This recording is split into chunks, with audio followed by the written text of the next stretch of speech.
اللہ اکبر اللہ اکبر اللہ اکبر لا الہ الا اللہ واللہ اکبر اللہ اکبر للہ الحمد۔ محترم حضرات، آپ کو عید الفطر کی بہت بہت مبارک ہو۔ اللہ تعالیٰ آپ کے لیے یہ عید ہزاروں خوشیوں کا سبب بنے۔ اللہ تعالیٰ آپ کو حفظ و امان میں رکھے۔ اللہ تعالیٰ آپ کو عافیت میں رکھے، آمین۔ محترم حضرات، اہل ایمان کے لیے عیدین اللہ کی طرف سے بڑا تحفہ ہے، اور یہ اہل ایمان کے لیے ایک بہت گڈ نیوز بھی ہے، کیونکہ یہاں پر اہل ایمان کو سال بھر میں 2 دفعہ اکٹھا ہونے کا موقع ملتا ہے۔ یہ اکٹھ کیوں کیا گیا ہے، اس کی ترغیب کیوں دی گئی ہے؟ اس لیے محترم حضرات کہ مسلمانوں کا اکٹھ اللہ کو اچھا لگتا ہے، اور حدیث مبارکہ ہے ید اللہ علی الجماعت، اللہ کا ہاتھ جماعت پہ ہے۔ اس لیے آپ دیکھیں کہ روزانہ کی بنیاد پر مسجد میں اکٹھے ہونے کا حکم ہے۔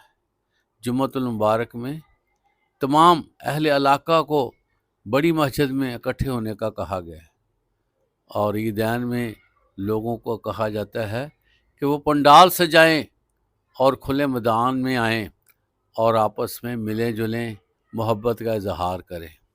محترم حضرات، اب ہم نے دیکھنا ہے کہ ہم نے اس عید سے کتنا فائدہ اٹھایا ہے اور کتنا اٹھا رہے ہیں۔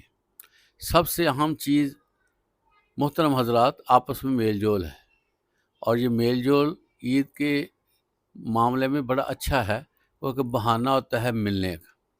تو یہاں پر یہی گزارش ہے کہ آپ عید کا دن سو کر یا ادھر ادھر ٹہل کر یا کھانے پینے میں نہ لگا دیں، بلکہ اپنے عزیز و اقارب سے رابطے کریں، ٹیلی فونکلی رابطے، تھرو واٹس ایپ رابطے، جو بھی آپ کا رابطہ بن سکتا ہے، ضرور و ضرور اپنے رشتہ داروں سے، دوستوں سے رابطے میں رہیے، اور ان سے حال چال پوچھیے، سلام دعا کیجیے، خیر و عافیت دریافت کیجیے، محبتوں کا اظہار کیجیے، دعوت دیجیے، ان کے پاس جائیے۔